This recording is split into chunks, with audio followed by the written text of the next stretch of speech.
कर सकती है। नहीं, हम सेवा करते हैं तो बिना कम को धराते हैं, जैसे चित्रपट भी है ना, हाँ। धरा सकते हैं, धरा सकते हैं। कृष्ण रूपा ही नाम है उनका। तो जो श्रृंगार कृष्ण को हो सकता है ना, वो सभी श्रृंगार से अपना जी को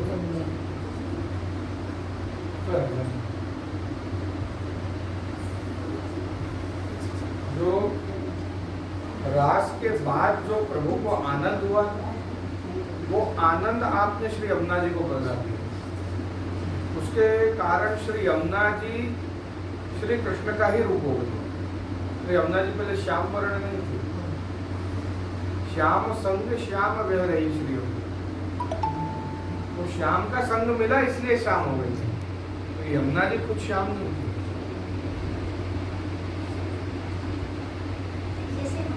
सेवा है श्रीनाथ जी के साथ ही यमुना जी भी विराजमान। हाँ। तो जो वो की जाते हैं तो वो दोनों का अलग अलग रखे या श्रीनाथ जी के साथ ही नहीं, ठाकुर जी का अधरामृत स्वामी जी ले सकती है और अपने पति का जूठा तो ले सकती है।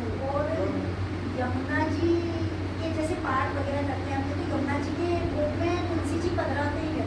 नहीं, ठाकुर जी के अलावा महाप्रभु जी के नहीं, यमुना जी के नहीं, ठाकुर जी के अलावा किसी भोग में तुलसी नहीं। ठाकुर जी का जो भोग रहता है वो अपन महाप्रभु जी को तो लगा सकते हैं, लगा सकते हैं, बिल्कुल। तुलसी जी पधराई हुई है, वो पधराई हुई रहने दो। हाँ, वो एक अलग बात हो गई। यमुना अष्टक करते प्रभु जी हैं, का भोग था, वो यमुना जी के हम सामने लोग जो रख- यमुना अष्टक वगैरह करते हैं मंदिर में यमुना जी पधराते हैं, तो उस भोग में हमको तुलसी जी नहीं पधराना चाहिए। नहीं, अलग से नहीं। ठाकुर जी का धरा हुआ और पहले से तुलसी पधराई हुई है, तो उसको हटाने की जरूरत नहीं। वो भली धरे, वो ठाकुर जी आरोग लिए ना, फिर आ सकता है, महाप्रभु जी को भी आ सकता है, यमुना जी को भी आ सकता है, तुलसी सहित। और अलग से उसमें क्या है, तुलसी वस्तुतः ये सब समझने की बातें हैं। लोग क्या समझते हैं कि भाई पहले छोटी दीक्षा जो है श्री कृष्ण शरणम मम अष्टाक्षर, वो ले से क्या है कि हमको ठाकुर जी के हृदय में अपने हृदय में ठाकुर जी का भाव जगेगा, ताप होगा, फिर आगे चल के ब्रह्म संबंध का मन होगा, तब ब्रह्म संबंध लेंगे। पर उल्टा है। श्री कृष्ण शरणम अष्टाक्षर जो है वो संयोग का सुख देने वाला मंत्र है, और ब्रह्म संबंध मंत्र जो है वो विप्रयोग का ताप देने वाला मंत्र है। और जब तुलसी जी पधराते हैं किसी भोग में, तो उसमें आप पंचाक्षर गाय अपने ब्रह्म संबंध का मंत्र बोलकर पधराते हैं, जिससे उस सामग्री के अंदर ताप जगे कि मुझे प्रभु का होना है। यदि आपने श्री कृष्ण शरणम मम बोलकर तुलसी पधरा दी, तो सामग्री वही प्रसादी हो जाएगी, फिर वो ठाकुर जी नहीं आरोगे। ये लफड़ा और है। गद्य मंत्र ही बोलना है, क्योंकि उसका मिलन हो जाएगा वही। गद्य मंत्र नहीं, पंचाक्षर मात्र। ओह, दाल में गद्य मंत्र बोलोगे, रोटी में गद्य मंत्र तो आपका आधा घंटा तो खाली सामग्री में तुलसी पधराने में लगेगा।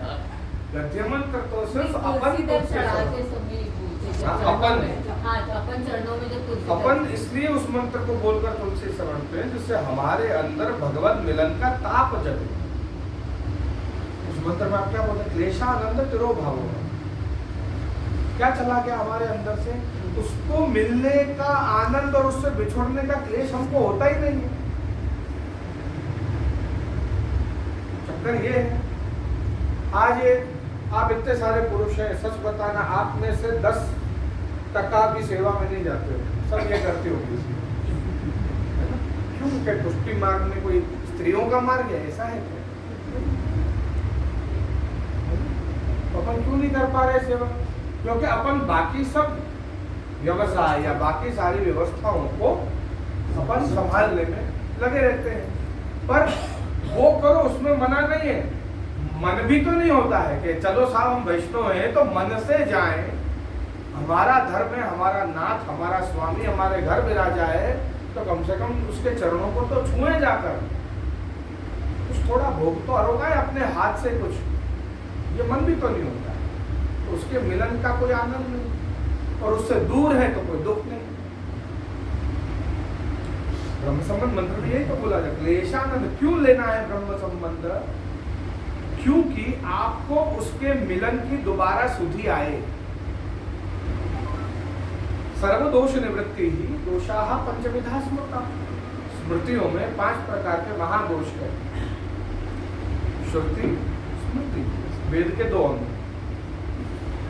स्मृतियों में 5 प्रकार के महादोष कहे जो किसी प्रकार के यज्ञ, जप, तप, योग, दान, धर्म और प्रायश्चित से दूर नहीं होते। 5 ऐसे दोष हैं। कौन कौन से?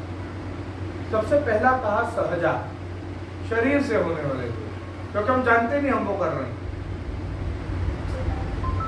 सांस लेने में बहुत छोटे छोटे बैक्टीरिया हर पल हम मारते हैं, नहीं? हमें सर्दी है, हम सांस ले रहे हैं, किसी और को सर्दी दे रहे हैं। We are passing on. हमारी बीमारी हम किसी को पास कर रहे हैं, एयरबोर्न डिजीज। अब बेचारा वो दुखी हो रहा है, उसको बुखार आ गया, सर्दी हो गई, खांसी हो गई, अपने कारण, तो दोष नहीं लगा।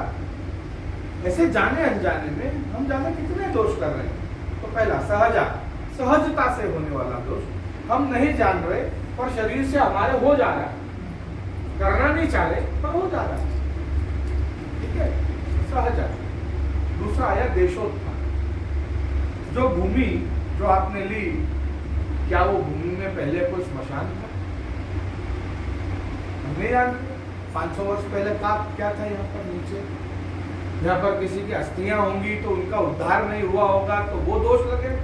उसके ऊपर मैं घर बना लिया, अब चलो घर में भी वास्तु की अगर गड़बड़ है, ये दिशा सही नहीं, वो दिशा सही नहीं, कुछ गलती बना दी हमने, उसका भी दोष लागू पड़ता है, ठीक है।